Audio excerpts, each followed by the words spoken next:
سلام دوستان عزیز، اسلام هستم و به یه ویدیو دیگه خوش اومدید.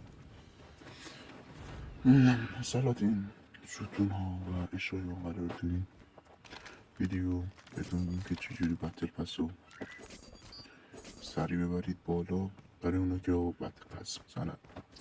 حالا حوصله ندارم بتل بازی کنم چرا که بتل کار خسته کننده است و زود میخوام بتل پس رو ببرم بالا. در حد 6 روز 7 روز یا شاید کمتر پیشنهاد میکنم این ویدیو رو ببینم. دوستان اگه تا حالا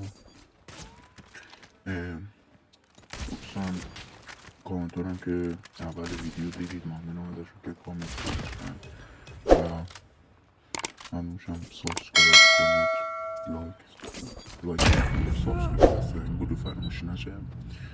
و یه درخواست دیگه هم داشتم که کامنت میذارید سابسکرایب کنید، لایک کنید، نه اینکه مثلا بعضی کامنت میذارن دمشون گرم و نمیخوام مثلا ناراحت نیستم یعنی که کامنت حالا لایک هم بکنید ویدیو رو، یعنی یه دونه یا هیچی لایک نداره اصلا ویدیو قبلی یه دونه هیچی لایک نداره بعد 5 تا کامنت واقعا. و اگه تا اینجا ویدیو دیدید لایک و سابسکرایب فرمودید نشید. اگه یه پرو پلیرید حتما سابسکرایب کنید چرا که این چنل برای پرو پلیر هست. نوبا باید برم چنل دیگر ساب کنم چرا که نوبا این چنل جایی نداره. اگه پرو هستی یا دقیقا سیتی بازی خوبی داری چنل رو سابسکرایب کن. شعار من همینه، اگه پرو هستی چنل رو ساب کن. دمت گرم. تا آخر ویدیو گفتم که چجوری بتل پس رو خوب ببره بالا. مولتیه اونی که بلدن هیچی، اونو که بلد نیستن میخوام بهشون یاد بدم.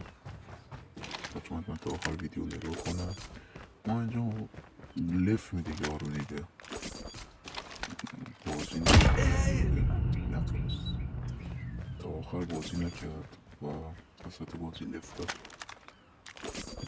و کلام دیگه نمیمونه. حتما چنل ساب داشته باشیم که ما هر هفته ویدیوی خیلی بوم داریم، ویدیوهای خیلی قشنگی داریم بهش پر سرگرم میکنه و آموزنده است. حتما چنل ساب داشته باشید میشه. بعد دوستان اگه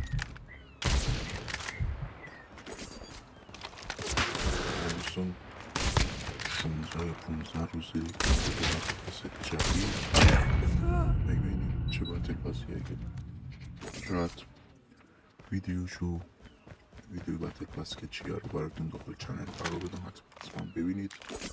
حالا شاید به احتمال 90% آره میذارم براتون گاناشو بتل پسشو میذارم ببینید. بعد حتما تو کامنت ها بگید ویدیو باید در حال چی باشه. والا من به کامنت شما نیاز دارم. من این ویدیو رو با کلی لگ گرفتم چون که گوشیم لگ میده. اینجا هم لفت داد یارو. بعد بگید گوشیم لگ میده هم خستش این حرفانه نیست. ایرانی حرفانه هم لایک و سابسکرایب فرموش نشه.